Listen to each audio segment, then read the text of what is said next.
Reste avec moi, je te présente cette bécane de cross pour enfants.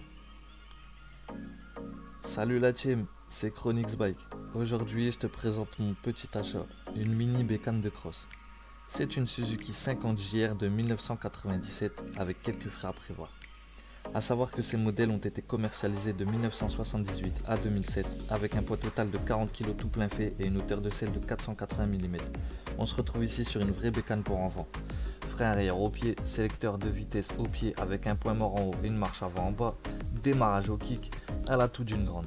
Équipé d'un monocylindre 2 temps de 49 cm3 à refroidissement par air, ce moteur développe quand même 3 chevaux à 5000 tours minute. Une fois bien réglé pour un enfant, ça commence déjà à envoyer.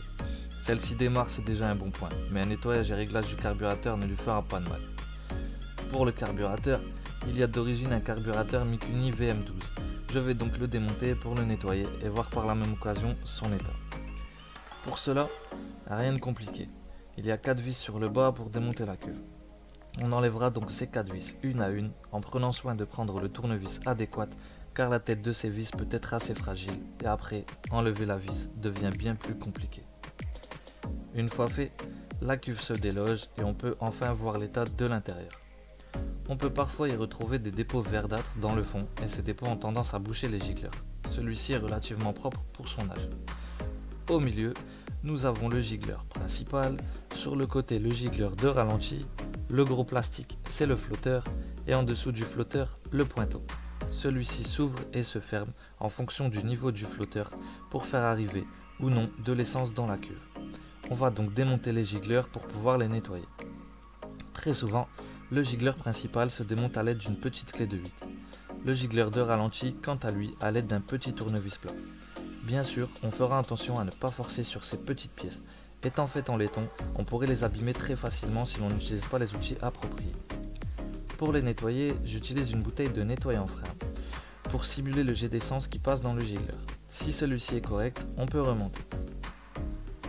Une fois remonté, le carbu se présente comme ceci, avec le logement pour le boisseau relié au câble d'accélérateur, le logement du starter, l'entrée d'air du filtre à air, bien sûr à contrôler régulièrement pour éviter d'envoyer des saletés dans le carburateur, la sortie mélange vers le moteur, la cuve, l'entrée d'essence, la vis de ralenti et la vis de richesse qui eux serviront au réglage.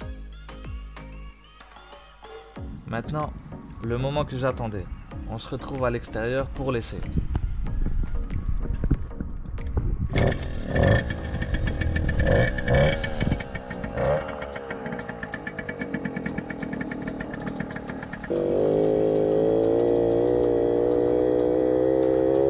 Même si je suis peut-être un poil trop lourd pour les suspensions, je t'avouerai que je m'amuse quand même pas mal. Et puis mine de rien, ça envoie quand même.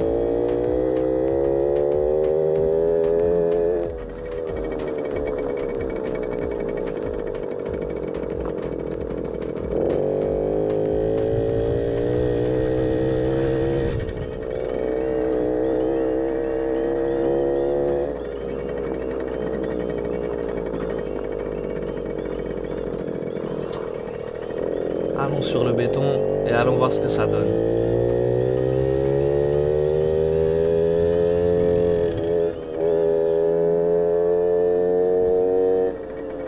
Pour les plus connaisseurs d'entre vous, vous avez pu entendre qu'un petit réglage carbu est encore à finir.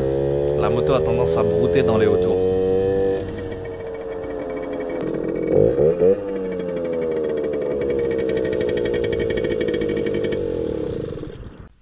Merci à tous pour le visionnage et si cela t'a plu, n'hésite pas à t'abonner et à laisser un j'aime.